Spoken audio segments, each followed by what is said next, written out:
देखिए, हमारे संघर्ष की जिंदगी, इस कांग्रेस की बात कर रहा हूं, हमेशा कश्ती से समुद्र की लहरों से टकराई, लेकिन जब भी भंवर में फंसी फिर वो हनुमान ने बचाई। भाई साहब, ऐसा कुछ नहीं है, ये धर्म के नाम पे राजनीति नहीं तो ये आपकी कश्ती भंवर में फंसी हुई है क्या इन दिनों? कांग्रेस की कश्ती भंवर में फंसी हुई है ये माना जा रहा है, लेकिन क्या बजरंग बली उनको बचा रहे हैं, ये भी एक बड़ी बात। लेकिन मैं इसको बहुत स्पष्ट शब्दों में आपसे नौमान मुर्जा आ रहा हूं वापस। नौमान मुर्तजा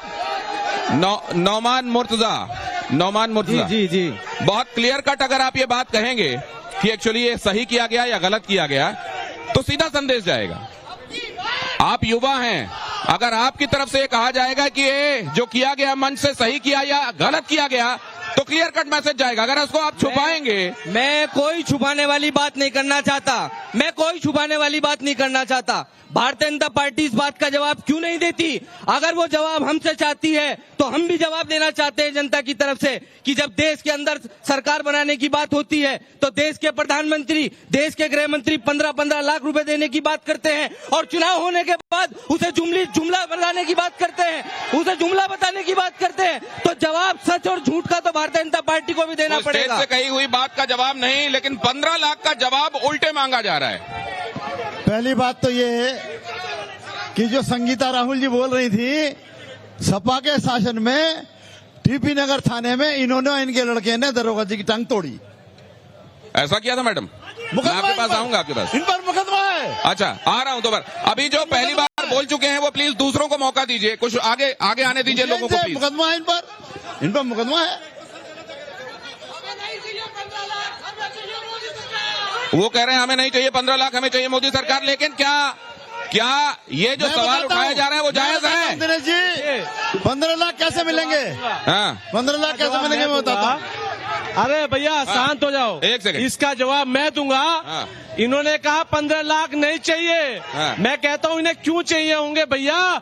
इनका तो सीधा एक धंधा चल रहा है, चंदा दो और धंधा लो। ये तो बीजेपी के लोग कर रहे हैं, हाँ। चंदा ले रहे हैं और धंधा दे रहे हैं। हाँ। और दूसरी बात, ये बोलेंगे इन्हें 15 लाख नहीं चाहिए। अभी जितनी देर हमने अभी शो किया है, एनसीआरबी के आंकड़े हैं, इतनी देर में 10 किसानों ने आत्महत्या कर ली होगी देश के अंदर। ये बड़े शर्म की बात है।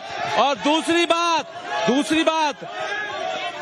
बात साथियों, ये जो 400 पार की बात कर रहे हैं ना, अब की बार ये देश से पार जरूर हो जाएंगे। ये कह रहे हैं कि 400 पार नहीं, देश से पार हो जाएंगे। मैं बताता हूँ 15 लाख कैसे। हाँ, गिनने जरा। नहीं, वो कह रहे हैं चंदा लो। मैं बता रहा हूँ ना जी, चंदे और धंधे की बात कर रहे हैं। प्रधानमंत्री आवास योजना के अंदर मकान कितने लाख का? 6.5 लाख का। 80 करोड़ जनता को फ्री में राशन, हर महीने राशन। आयुष्मान कार्ड, एक परिवार को 20-25 लाख का, एक व्यक्ति को 5 लाख का है ना, परिवार में 4 जने हुए तो 20 लाख का हुआ। हिसाब जोड़ लो, 15 लाख से ज्यादा आ रहे हैं इस समय। 15 लाख से ज्यादा आ रहे हैं इस समय। उनकी बात पूरी होने दीजिए, बात पूरी कीजिए जल्दी। आयुष्मान कार्ड का बताया मैंने, उज्ज्वला गैस का बताया आपको, मकान का बताया मैंने आपको। ये सब मिलाएंगे तो 15 लाख से ज्यादा बैठेगा।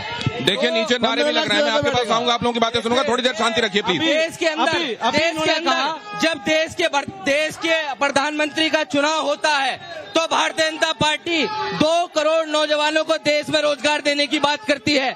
जब उत्तर प्रदेश में विधानसभा का चुनाव होता है तो 70 लाख नौजवानों को रोजगार देने की बात करते हैं। दो बातें नौमान मुर्तजा कह रहे हैं कि समाजवादी पार्टी की सरकार के दौरान एनसीआरबी के आंकड़े और आज एनसीआरबी के आंकड़े, आप लोगों का अपना अनुभव लॉ एंड ऑर्डर को लेकर।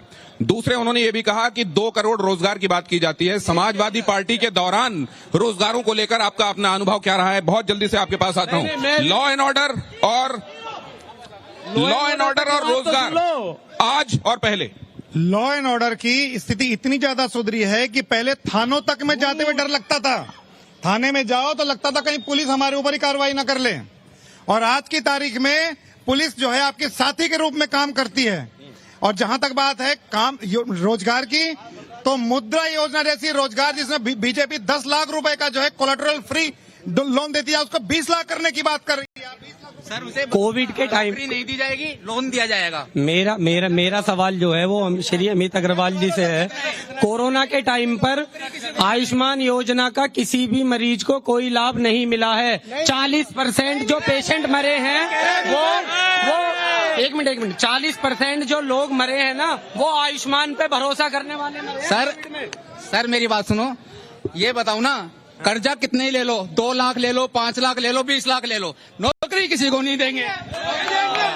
रोजगार के नाम पे, अरे आप वो थाने वाली बात सही है क्या, टांग तोड़ने वाली? रोजगार के नाम पे आजकल बीटेक के लड़के भी ई रिक्शा चला रहे हैं। आप वो आपने और आपके बेटे ने ऐसा किया था क्या? पकौड़े तल रहे हैं, पकौड़े। अरे आपने और आपके बेटे ने पुलिस वालों के साथ बदसलूक किया था क्या? इन लोगों ने हम पे मुकदमे कराए थे। उस समय विधायक जी भी समाजवादी पार्टी में थे।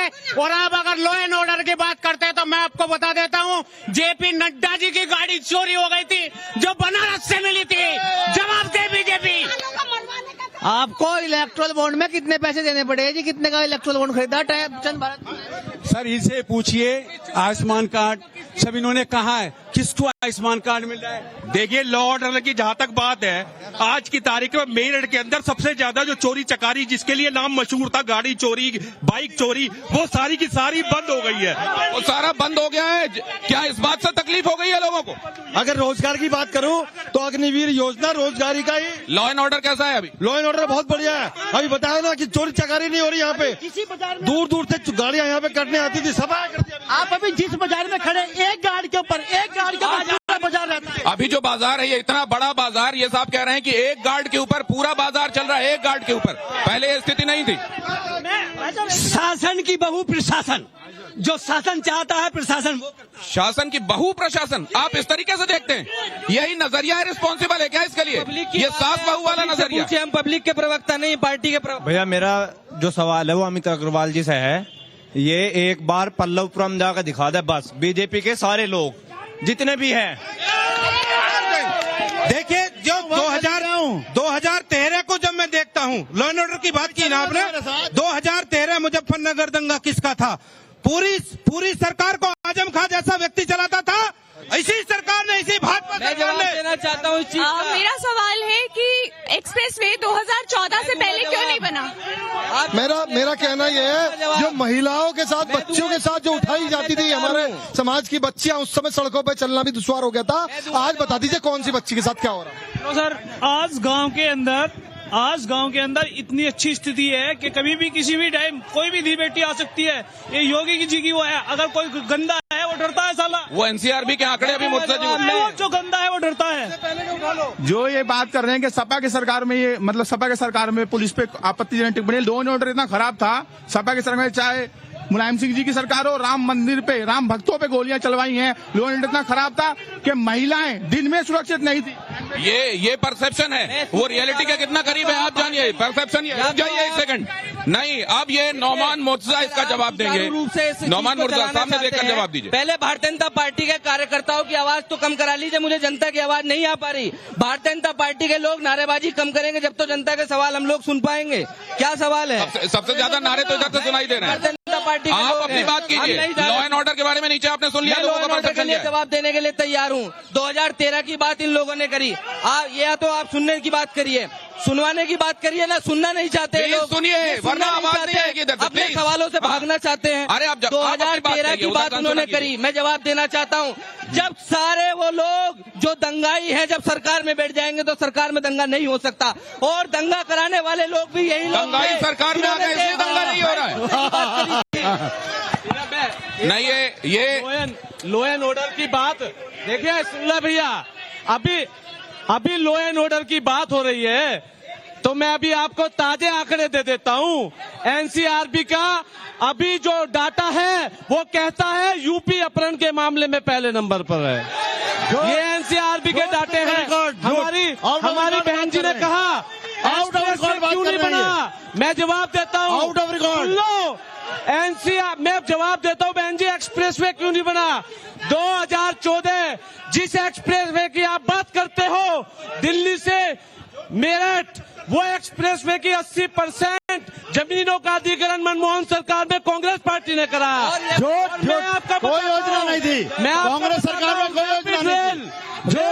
सुनिए, इस इस रैपिड रेल को लाने वाले भी कमलनाथ थे जब वो अर्बन मिनिस्टर थे। झूठ योजना। कमलनाथ जी ने अच्छा, तो ये इनका कहना नहीं, अवनीश काजला कह रहे हैं कि सब कुछ कांग्रेस के समय हुआ था, सब कांग्रेस के समय हुआ, ये सरकार तो क्रेडिट ले रही है, वो कह रहे हैं 80%। और दूसरी बात, जनता पार्टी अच्छा एक सेकंड, सरकारी संस्थाओं को बेचने का काम करती है, सुन लो, केवल और केवल प्राइवेटाइजेशन का काम भारतीय जनता पार्टी उत्तर मैं दूंगा मोदी जी इनके जवाब का। एक सेकंड, मोदी जी अरे उनको भी सुनिए। सतीश प्रकाश बहुत देर से कुछ कहना चाह रहे हैं। सतीश प्रकाश, ये नारे भी सुन लिए आपने और जोशीला भाषण भी सुन लिया, सच्चाई क्या दिख रही है? मोदी जी ने भी कहा। एक सेकंड, मोदी जी ने क्या आप क्या बसपा को बोलने ही नहीं देंगे? मैं कह रहा हूं मोदी, अरे उनसे सुन लीजिए क्या कह रहे हैं। एक सेकंड सुन लो, वो भी सुन लीजिए वो क्या कह रहे हैं। मोदी जी ने, वो सुन लीजिए क्या कह रहे हैं।